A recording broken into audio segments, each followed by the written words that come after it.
If there is one thing that we learn from this portion of Matthew's Gospel, chapters 24 and 25, it is that the disciples needed to be prepared, and we need to be prepared for the appearance of the Messiah to be delayed. Now, undoubtedly, if the disciples had actually gotten that message, they would have seen it as unfortunate news.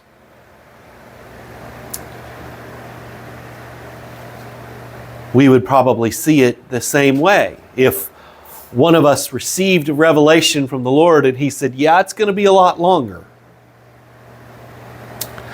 But here's the thing about delaying the appearance of the Messiah. It provides those of us who are His disciples with additional opportunities to learn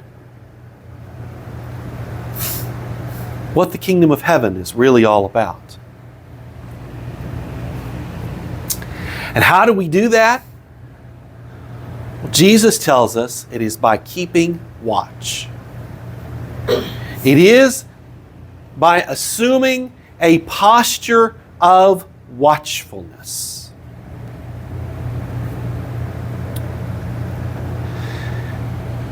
That's the message of these three verses, I should say, that Natalia read for us this morning. And it is the message of the three parables that follow. But what is watchfulness? Sometimes I think we get the idea that watchfulness is about keeping your eyes peeled, either literally or figuratively, so that you can be the first one to see Christ returning. I don't remember for sure, but I think it was Karl Barth who said that you ought to read your Bible in one hand and your newspaper in the other. But Barth wasn't saying that you should do that for the sake of trying to predict when Christ returns. My mother used to have a t-shirt that basically said the same thing, but that is what it was about. It was about figuring out when Jesus is coming back. That's not what watchfulness is. Watchfulness is living in a way that demonstrates we are ready for Christ to return. And in a way that evidences preparation, both for His return and for its delay.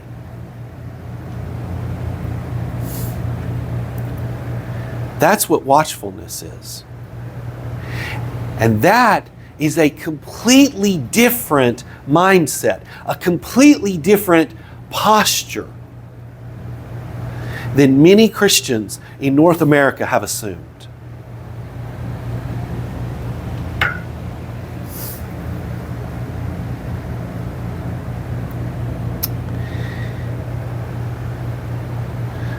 I've been thinking this week about that old hymn. It's not so much a hymn, it's more of a Southern gospel song. Jesus is coming soon, morning or night or noon. Many will meet their doom. Trumpets will sound. That's not our posture as disciples of Jesus. Our posture looks inward to ask the question, am I living a life that demonstrates readiness for that return? Because the many who will meet their doom, some of them populate the pews of churches. Now, Why does Jesus demand watchfulness? His understanding of watchfulness and his demand for it are built on a foundation. A foundation that is made of two interrelated presuppositions, just like mortar and sand come together to create concrete. What are these presuppositions? You see them right here in our verses, especially verse 42 and 44, but the illustration, of course, is verse 43. That's what really pulls it all together. The first presupposition is you don't know when the Lord is coming back. You do not know when the Messiah will appear. Well, we're not surprised by that because, after all, Jesus himself doesn't know. But that second presupposition might be a little surprising. Jesus says that he will return, that his appearance will come, that he will arrive on a day when we're not expecting. It will be a surprise.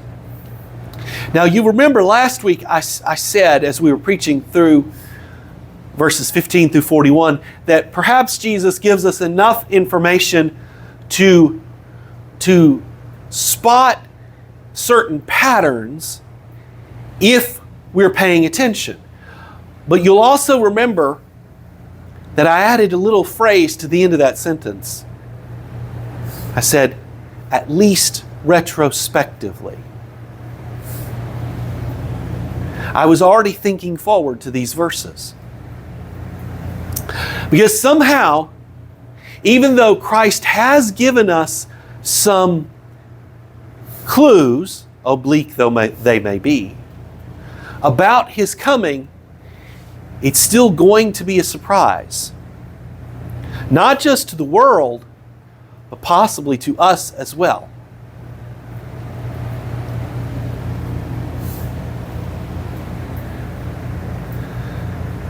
That's why that illustration in verse 43 is so powerful, right? You know, if a guy calls you and says, hey, I'm going to burglarize your house at exactly 12:15 in the morning. So 15 minutes after midnight. I'll be there. And I'm going to break in through the southeast window. And I'm going to make my way through the house from there. Well, that makes it a whole lot easier to prepare, doesn't it? You can board up the window, you can arm yourself, and you can have the cops stationed on the front porch.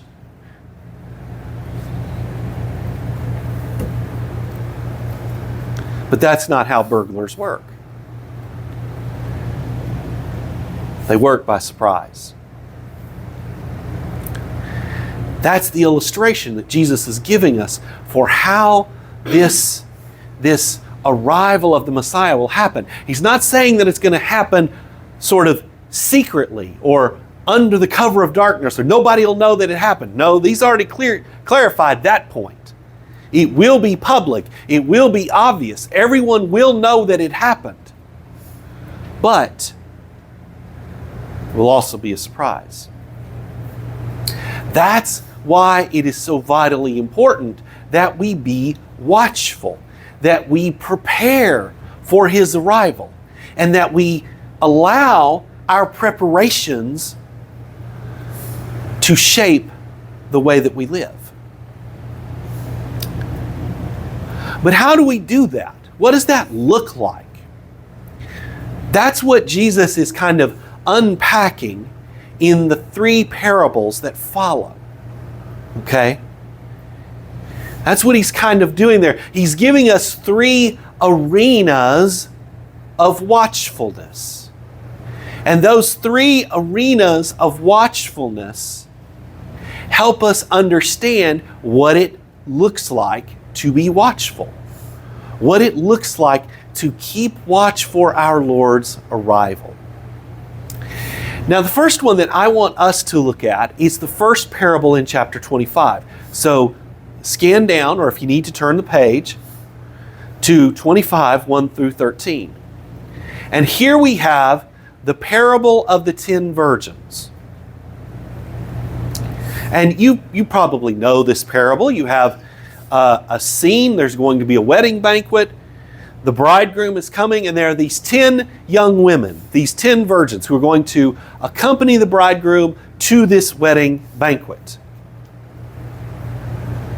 And Jesus uses this parable to call us to watchfulness in our witness.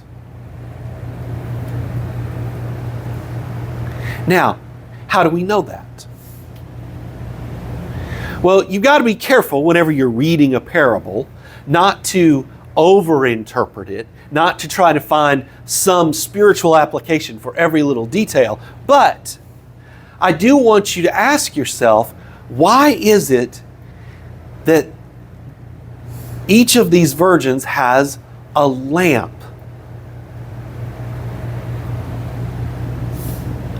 Why is it that Jesus draws our attention to this particular piece of equipment? What does a lamp do? What does a candle do? They do pretty much the same thing. Okay? Well, of course, they allow you to see where you're going, right? They allow you to see what's around you. So the virgins will be able to identify the bridegroom because they have lights. They have lamps. But there's something that a lamp does or a candle does that a flashlight doesn't. A lamp or a candle also illuminates you. Whereas if you're holding a flashlight, very often the people who are on the other side of the flashlight can't see you. You are hidden in darkness. You are hidden in shadow. That's not how, very often anyway, a lamp, or certainly a candle, works. A lamp illuminates you. Now, are we overreading this? Well, you might think so, except notice what Jesus says at the end of the parable. I do not know you. Right?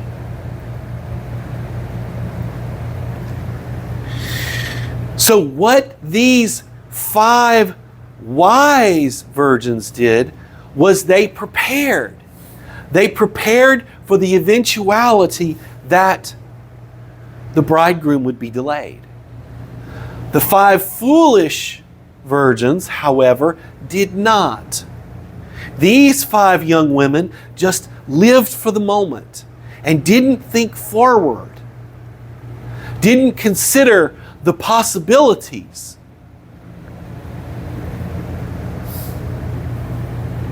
And so they were unprepared.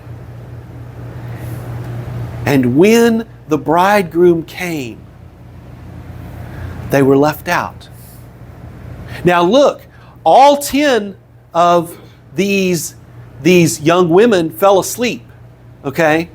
They all fell asleep. They all experienced the slumber that comes from delay.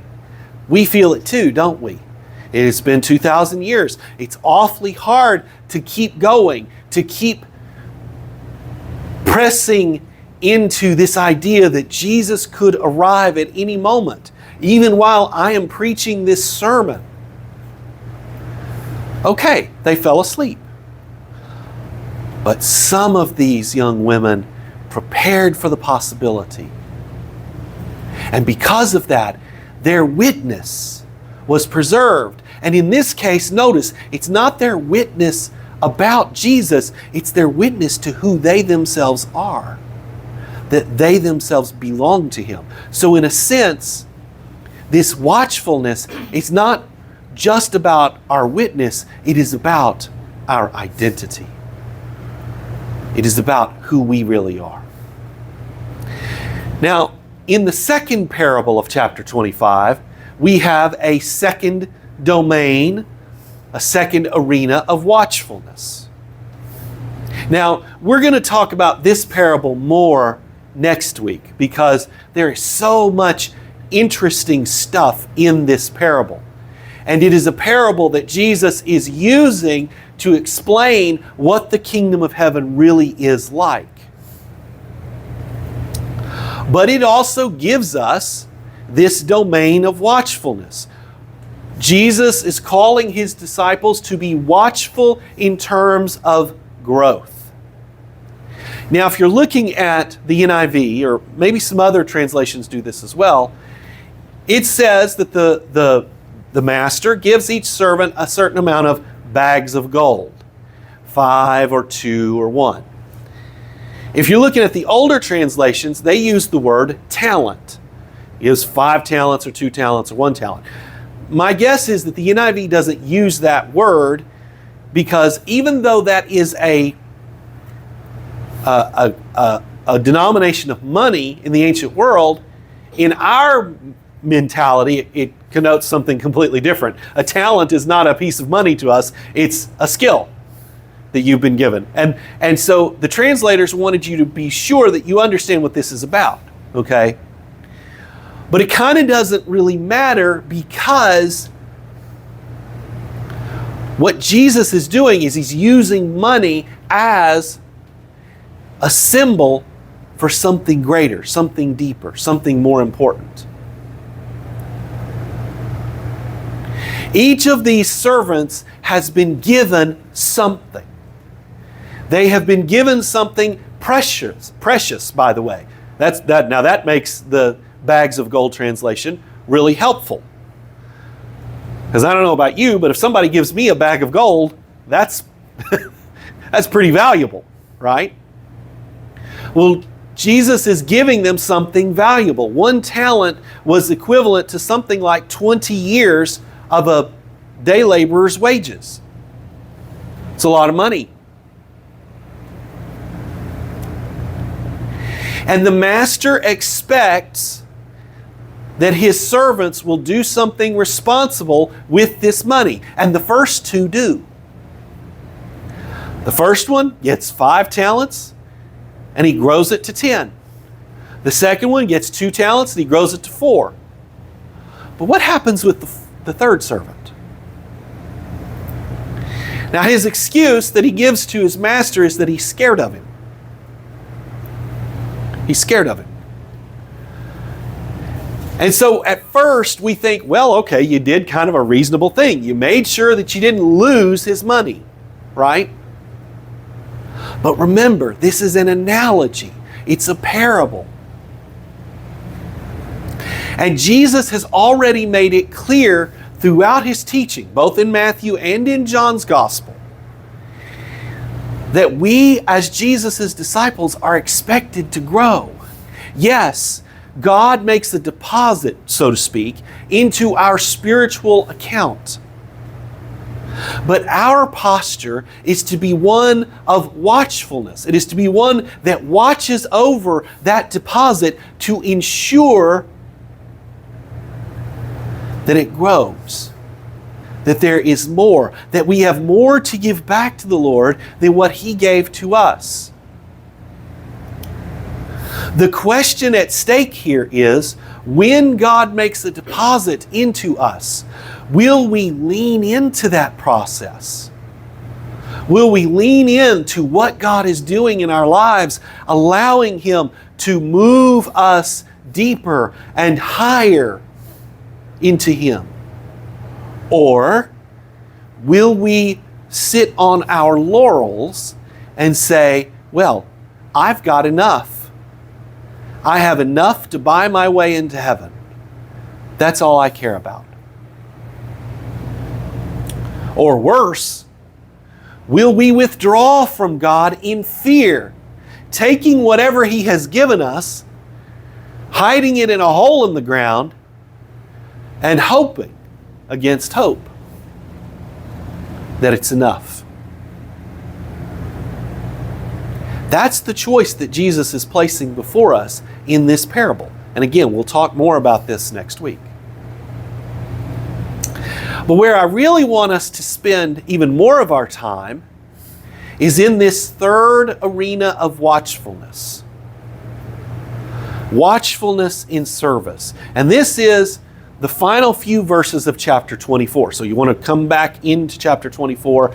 And really, it's kind of a parable, but it's really more a comparison contrast of two examples. Jesus' disciples were fully acquainted with the life of servants, even if they themselves had never been a slave. They understood sort of the stereotypes of service in the ancient world. They understood what Jesus was talking about. So Jesus begins with a good example, right? He begins with a good example. There in verse 45, 46, maybe down to 47. What is a good example? What is a good servant leader? And notice, that's what we're talking about here. We're talking about a servant leader, one who still possesses the identity of a servant, but who has responsibilities. Well, wisdom and faithfulness. Those are the two criteria, those are the two qualifications that Jesus points out. Just as an aside, you should never hire a minister or ordain a deacon who doesn't have those two things. If they're not wise and they're not faithful, they're not ready to lead. Now, what's the task that is given to this servant leader? It is to nourish his or her fellow servants.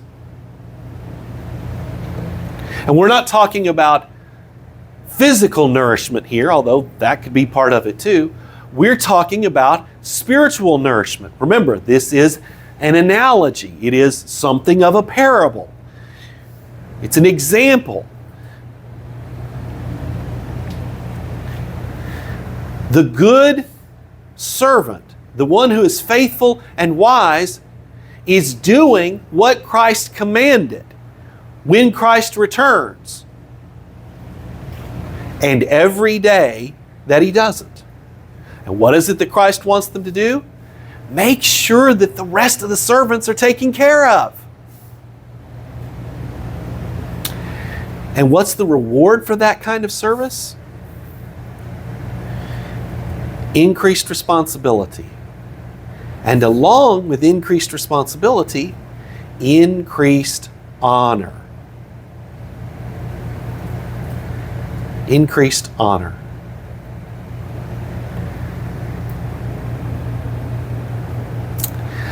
But where this teaching really takes off, where it really begins to speak to us, is when Jesus turns to the bad example.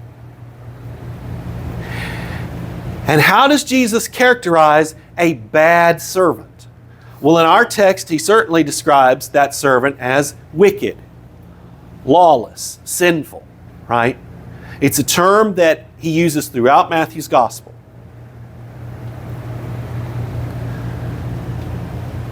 That should already get our minds thinking here, okay? But he also uses this term, this idea, in that parable of the talents that we just talked about. What does he say to the last servant? What does the master say in his rebuke of this servant? He says, "You wicked, lazy servant." So perhaps in this bad servant there is also a sense of laziness. But Jesus implies a third characteristic. One that may even hit the mark more than wickedness and laziness. This servant doesn't really believe his master.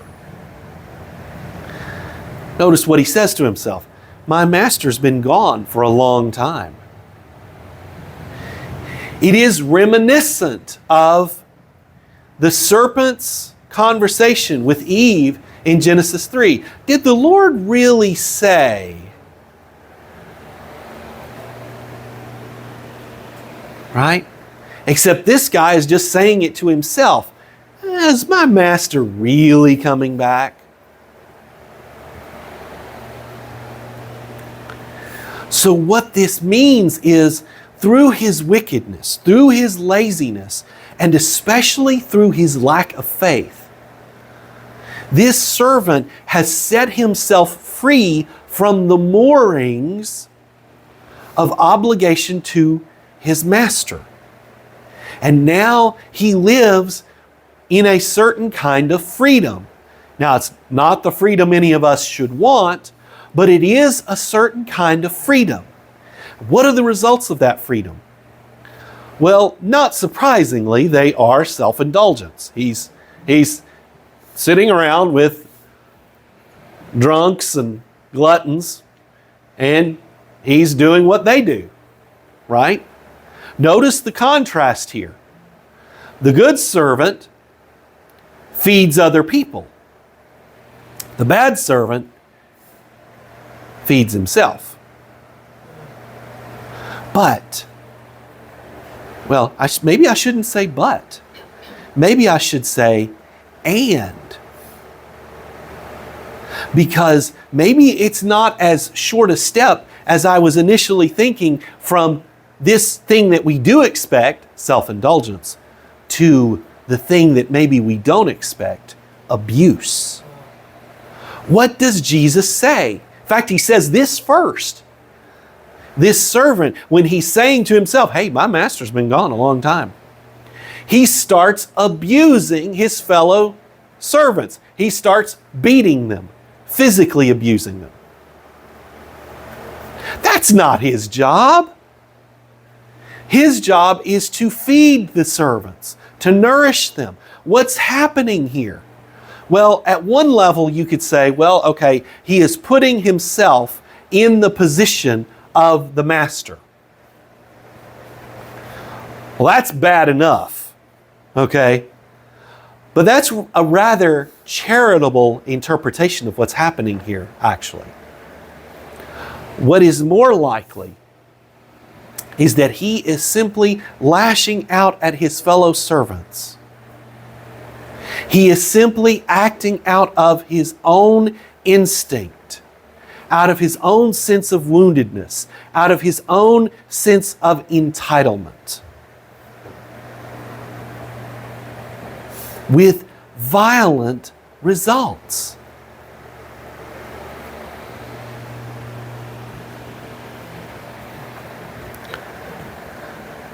Does this sound like American Christianity in the 21st century? Unfortunately, it does. Ravi Zacharias said to one of the women in the massage parlors that he had manipulated into having an affair with him, "You are my reward for all the gospel work that I do."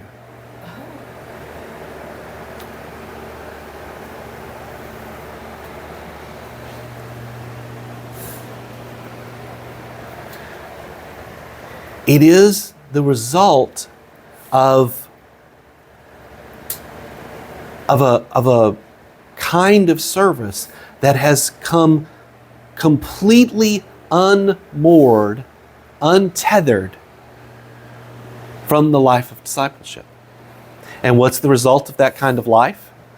Destruction. Jesus is pretty clear about that fact in the foolish virgin's parable. He's very clear about that fact in the parable of the talents. And he's even more clear about that fact in the verses we're looking at right now, 45 through 51. Indeed, the destruction that Jesus describes is gruesome. But when we think about the harm that this kind of servant does, it is richly deserved. Still, if you're a good, Protestant, and especially if you're a good Calvinist, you might be asking yourself, well, wait a minute. Is it really fair to destroy this servant, who's clearly a servant of the master, for, getting his service wrong? Wouldn't that really be salvation by works rather than salvation by faith? It's a fair question, but what that question does is it leads us to a deeper conversation about what's really going on in these two examples and about what's going on in Matthew's gospel in general. This bad servant really has missed the core of Jesus' message. He really doesn't understand or hasn't accepted, or whatever language you want to use, the core propositions of the faith. The core postures, the core dispositions of what it means to follow Jesus. This isn't just a matter of, well, he kind of messed up a little bit. No. This particular servant has no commitment to or love for the master. And he has no solidarity with or love for his fellow servants. This servant does not identify himself as one of the other servants. He sees himself as above and different. Think back to the conversation Jesus had with the crowd in Matthew 23, verses 1 through 11 or so. Remember what Jesus said there? Don't call anybody rabbi or father or leader. Right? Because you are all siblings.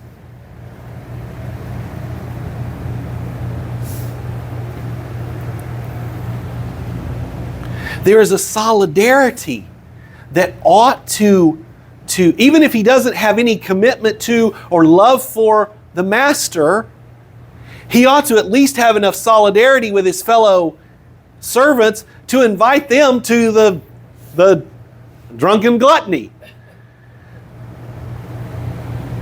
But the irony is, his ambiguity about his master deprives him of any kind of love for or solidarity for his fellow servants. It doesn't work the way we would think. And because he is missing these key components, think back to Matthew 22, 34 through 40. Because he's missing these key components, and because he is living out of nothing but his own selfish desires, think back to Matthew 16, 21 through 27. He is fundamentally outside of the faith, even though he is inside of the institutions that faith has created.